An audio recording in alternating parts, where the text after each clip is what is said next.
होपला doing great. आज हम करने वाले हैं class 8 Navneet prize science wise का चैप्टर नंबर 5 कोलन पेट्रोलियम का ये थर्ड पार्ट है which is about natural gas. अभी तक हमने 3 फॉसिल फ्यूल्स के बारे में ऑलरेडी पढ़ लिया है which are petroleum and coal. Nextly अब हम पढ़ने वाले हैं फॉसिल गैस नेचुरल गैस के बारे में।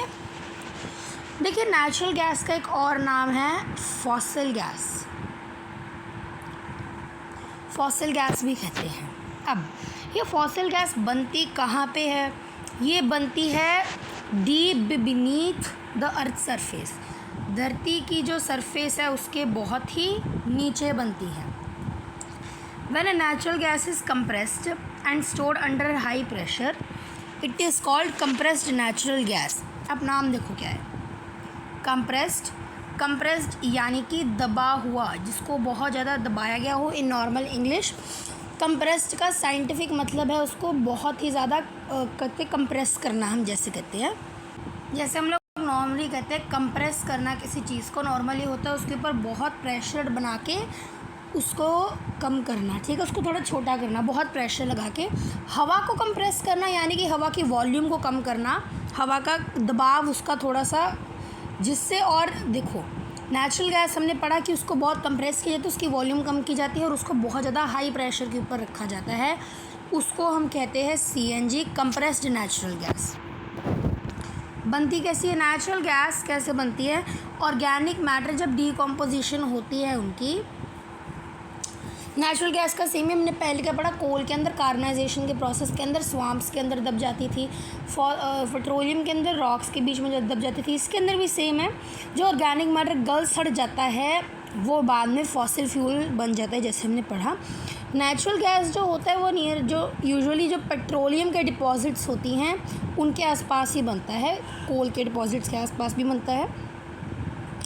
इनको ग्राउंड से निकाला जाता है और पाइपलाइंस के थ्रू भेजा जाता है, फिर इसको प्रोसेस किया जाता है। इसके अंदर की जो गंदगी है, जो वेस्ट प्रोडक्ट्स हैं, उनको बाहर निकाला जाता है, इंक्लूडिंग वाटर, पानी भी होता है इसके अंदर, ठीक है।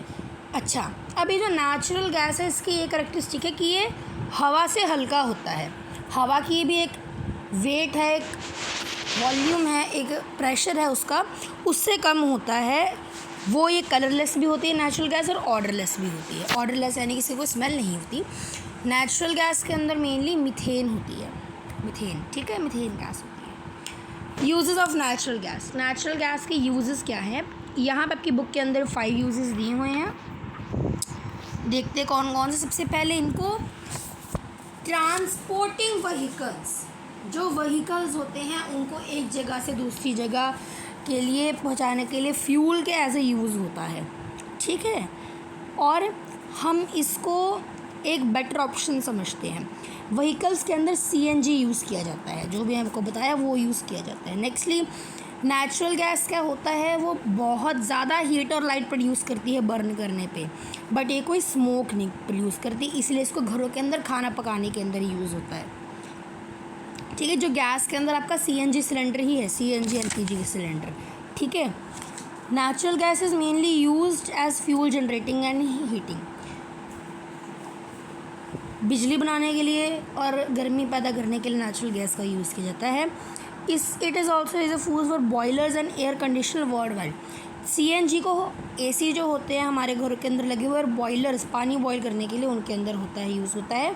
इसको हम फर्टिलाइज़र्स, जो प्लांट के अंदर केमिकल फर्टिलाइज़र्स डालते हैं, पेंट्स, डाइज़ जो कलर हम डालते हैं, प्लास्टिक, ऐसी चीज़ें बनाने के लिए यूज़ होता है। अब नेचुरल गैस का यूज़ करना लेस पोल्यूटिंग होता है, कम पोल्यूशन होता है, ठीक है। ये बाकी सभी जो फ्यूल्स है जिनको हम यूज़ करते हैं एज अ ट्रांसपोर्टिंग व्हीकल्स के अंदर, उससे ये बहुत ज़्यादा साफ़ होता है। और ये क्या है, CNG की ये एडवांटेज है कि इसको हम डायरेक्टली यूज़ कर सकते हैं कुकिंग और बर्निंग के लिए, जहाँ पे इसको पाइप से दिया जाता है। आप अब 2-3 टर्म, आपको एक और टर्म बताता हूँ। CNG हमने पढ़ा, कंप्रेस्ड नेचुरल गैस। एक होती है PNG which is piped natural gas. जिस सीएनजी को पाइपों के नेटवर्क के थ्रू सप्लाई किया जाता है फॉर कुकिंग पर्पसेस, उसको पीएनजी कहते हैं, पाइप्ड नेचुरल गैस। इंडिया के अंदर ऐसे जो नेटवर्क्स हैं उनको गुजरात के वडोदरा, दिल्ली के भी और कई पार्ट्स के अंदर किया जाता है। नेचुरल गैस त्रिपुरा, राजस्थान, महाराष्ट्र और कृष्णा गोदावरी रिवर डेल्टा के अंदर पाई जाती हैं। तो यहाँ पे आ गया है हमारा प्रैक्टिस टाइम 1। प्रैक्टिस टाइम 1 कर लेते हैं। ट्रू फॉल्स हमको करना है और फॉल्स स्टेटमेंट्स को करेक्ट करना है। पहला है air is an exhaustible source of energy. Exhaustible हमने क्या पढ़ा था, जो कि बहुत जल्दी रिन्यू ना हो सके, इनको टाइम लगता है फॉर्म होने के। एयर एग्जॉस्टिबल है नहीं, इसको करेक्टराइज करेंगे air is a inexhaustible resource of energy. Next, all fossil fuel takes millions of year to form. सारे फॉसिल फ्यूल्स को मिलियन ऑफ ईयर लगते हैं फॉर्म होने पे, करेक्ट हमने पढ़ रखा है। Surface mining is done when coal reserves are present very deep inside the earth. बहुत जब कोला बहुत धरती के नीचे होता है तो उसको निकालने के प्रोसेस को हम सरफेस माइनिंग कहते हैं। नहीं, नाम से ही पता चल रहा है कि ये डीप माइनिंग है, तो ये फॉल्स स्टेटमेंट है। Next, petrol is found under the surface of earth between fold rocks. Yes, it is true. Petroleum जो सेडिमेंट्री रॉक्स के फोल्ड्स होते हैं उनके नीचे, उनके अंदर पाया जाता है। नेक्स्ट है, पेट्रोलियम के अंदर अलग अलग हाइड्रोकार्बन्स होते हैं जिनके बॉइलिंग पॉइंट्स भी अलग अलग होते हैं, जितने उनके अंदर कार्बन होते हैं, एटम्स होते हैं उससे। Yes, true. नेक्स्ट क्या है, नेचुरल गैस को हम फॉसिल गैस भी कहते हैं। ट्रू, हम पढ़ कर आए हैं अभी। हमारा नेक्स्ट एंड लास्ट टॉपिक बच क्या है, कंजर्विंग नेचुरल रिसोर्सेज। हमने जो आपकी 3 मेन नेचुरल रिसोर्सेज थे उनके बारे में पढ़ लिया है। अब हम पढ़ने वाले हैं कि ऐसी जो नेचुरल रिसोर्सेज हैं हम इनको बचाएं, तो बचाएं कैसे। ठीक है, कैसे बचाएं। नेचुरल रिसोर्सेज इंसान के लिए देखो बहुत ही एक वैल्यूबल सी चीज़ है। आपने अभी जितना पढ़ा, हम कितनी चीज़ों के अंदर पेट्रोल यूज़ करते हैं। आप इमेजिन करके देखो कि जो हमारे घर के अंदर एक बेसिक सी कैंडल भी होती है वो भी पेट्रोल के एक कॉन्स्टिट्यूएंट से बनती है, पैराफिन वैक्स से बनती है। आप खाना खाते हो, उस खाने के अंदर, जो खाने के अंदर नहीं मतलब खाने को सीएनजी से बनाया जाता है। तो आपके दीवारों पे जो पेंट है वो भी एक पेट्रोल के कॉन्स्टिट्यूएंट से बना है। स्टील की कितनी चीज़ें हैं आपके घर के अंदर, दैट इज़ ऑल्सो विटामिन। ठीक है, इसीलिए फॉसिल फ्यूल्स को हमको लिमिटेड क्वांटिटी के अंदर यूज़ करना चाहिए। फॉसिल फ्यूल्स को मिलियंस ऑफ ईयर लगते हैं फॉर्म होने में, इसलिए हमने इनको एग्जॉस्टिबल रिसोर्सेज के अंदर कैटेगराइज किया है। हमको जो एग्जॉस्टिबल नेचुरल रिसोर्सेज हैं हमको उनको ऐसे तरीके से यूज़ करना चाहिए। हमको उनको पहली बात वेस्ट तो बिल्कुल ही नहीं करना चाहिए। दूसरी बात, हमको उसको एक लिमिट के अंदर यूज़ करना चाहिए जिसके अंदर हमारी खुद की नीड्स भी सेटिस्फाई हो और हम आगे वाली फ्यूचर जनरेशन के लिए भी बचा सकें। इसको हम कहते हैं सस्टेनेबल डेवलपमेंट। आपने अपने फर्स्ट ज्योग्राफी के अंदर चैप्टर के अंदर सब कुछ पढ़ रखा है। हम जितना यूज़ करेंगे उतना ही हमारी फ्यूचर जनरेशन्स के लिए ये कम पड़ता जाएगा। अनलेस अगर हम ढंग से मेजर्स लें तो ये नॉन रिन्यूएबल रिसोर्सेज हैं वो भी कम हो जाएगी। अब कुछ तरीके हैं नेचुरल रिसोर्सेज को बचाने के। 8 तरीके दिए गए हैं आपको। सबसे पहले है पब्लिक ट्रांसपोर्टेशन। आप खुद देखो, एक गाड़ी है, गाड़ी के अंदर मिनिमम 4 लोग तो आपके बैठ ही जाते हैं मैक्सिमम। चलो थोड़ी धक्का मुक्की करने के बाद हमारे 6-7 भी हो जाते हैं, चलो देखो धक्का मुक्की करनी पड़ती है ना। बट वहीं आप एक बस देखो, बस के अंदर कम से कम 20-30 लोग आराम से आ सकते हैं। तो आप खुद देखो कहाँ पे हमको एक बस कम से कम 5 से 6 कार्स के बराबर है। इसलिए हमको पब्लिक ट्रांसपोर्ट को ज़्यादा से ज़्यादा यूज़ करना चाहिए। ठीक है, नेक्स्टली क्या है, हमको इलेक्ट्रिसिटी को वेस्ट करना बंद कर देना चाहिए। घर से, कमरे से बाहर निकलते हैं, पंखा, बिजली, एसी, फ़ैन, कूलर, टीवी सब कुछ ऑन है ना। इसीलिए ये हमको CFL बल्ब्स का यूज़ करना चाहिए ऑर्डिनरी बल्ब्स के द्वारा। सिमिलरली हमको उन गैजेट्स का यूज़ करना चाहिए जो कि कम पावर यूज़ करें। प्लास्टिक का यूज़ करना भी कम कर दो जी।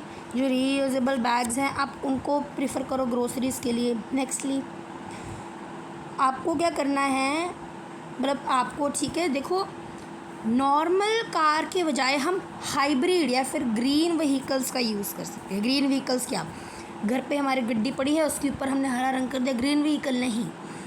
हाइब्रिड कार जो होती है वो कम फ्यूल, कम ईंधन का इस्तेमाल करती है और कम ज़्यादा कार्बन और कम कार्बन डाइऑक्साइड, कम वेस्ट प्रोडक्ट निकालती है हवा के अंदर बाकी सभी कार्स के द्वारा। जो हाइब्रिड कार होती है वो कि डीजल या पेट्रोल का कॉम्बिनेशन होती है। बाकी हमको एयर कंडीशनर्स और हीटर्स का भी बहुत कम यूज़ कर देना चाहिए, ठीक है। अभी हमको सभी कीपिंग ऑल मशीन्स जो होती हैं, कार, वॉशिंग मशीन, माइक्रोवेव, इनको हमको अच्छी कंडीशन के अंदर रखना चाहिए ताकि फ्यूल वेस्टेज ना हो। और एक्चुअली हमको कुकिंग गैस जो होती है, जो खाना बनाने के लिए गैस यूज़ करते हैं, उसको भी हमको वेस्ट नहीं करना चाहिए। अब हमने ये तो समझा कि हमको फॉसिल फ्यूल्स को हमको रोकना चाहिए, बट फॉसिल फ्यूल भी एक प्रॉब्लम है। जब हम फॉसिल फ्यूल को बर्न करते हैं तो इसमें से कार्बन मोनोऑक्साइड, सल्फर डाइऑक्साइड ऐसी गैसेस निकलती हैं जो कि एयर पोल्यूशन करती है। ये हमारे एनवायरनमेंट को हार्म करती है, ठीक है। जो प्राइमरली कार्बन डाइऑक्साइड जो होती है major greenhouse gas, global warming करती है। ग्लोबल वार्मिंग से हमारे धरती का टेम्परेचर बढ़ता है और आइस मेल्ट होती है, जिससे ग्लोबल वार्मिंग होती है। यानी कि मेनली फॉसिल फ्यूल का यूज़ भी हमको कम कर देना चाहिए क्योंकि वो जलाने पर ही काम आते हैं। That was for all today. Next video के अंदर हम करेंगे हमारे new words, summary and new words करेंगे, हम समरी करेंगे। एक्सरसाइज के अंदर हमारे tick the correct answer, fill in the blanks, true false, match the following, sorting और very short answer type questions करेंगे। Thank you, have a nice day.